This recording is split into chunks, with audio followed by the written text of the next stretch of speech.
Alhamdulillahi Rabbil Alameen. As-salatu was-salamu ala khatimin nabiyyin wa ala alihi wa sahbihi ajma'in amma ba'd. فأعوذ بالله من الشيطان الرجيم بسم الله الرحمن الرحيم قال الله تعالى في سورة الأنفال والذين كفروا بعضهم أولياء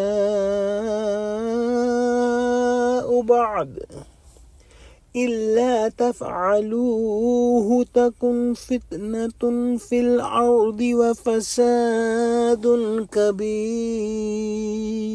Translation: And those who disbelieve are protectors and allies of one another. If you Muslims will not do so, there will be fitna, disorder on the earth and great corruption.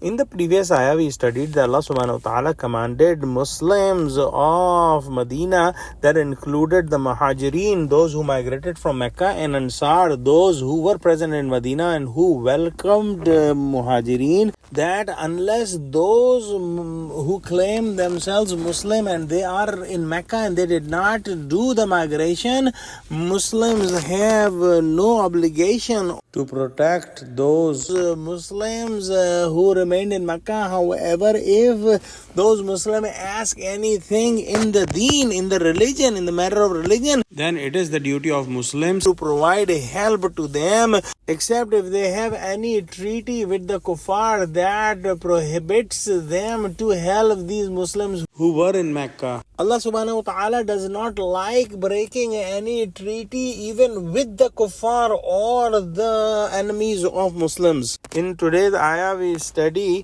that the Muslims and Kafir could not be true allies to each other and they cannot inherit each other.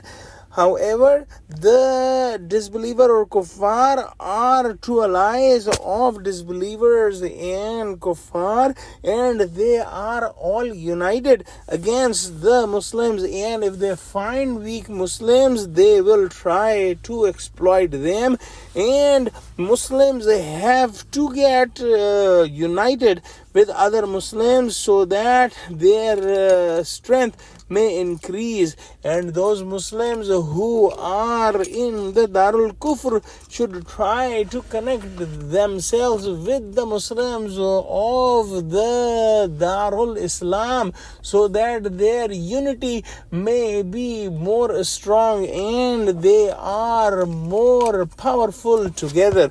They must not be fighting together, and if Muslims do not get connected with each other, are not united with each other, then there is a chance that there will be a lot of fitna and disorder on the earth, and there will be great corruption, as we see in today's world that many countries of the world don't even have food to eat, and there is injustice and there is killing of innocent people all around the world. Let's pray that Allah subhanahu wa ta'ala open our hearts and connect us with the truthful people and make us steadfast on the straight path. Ameen. Wa akhiru da'wana alhamdulillahi rabbil alameen. Wassalamu alaikum wa rahmatullahi wa barakatuhu.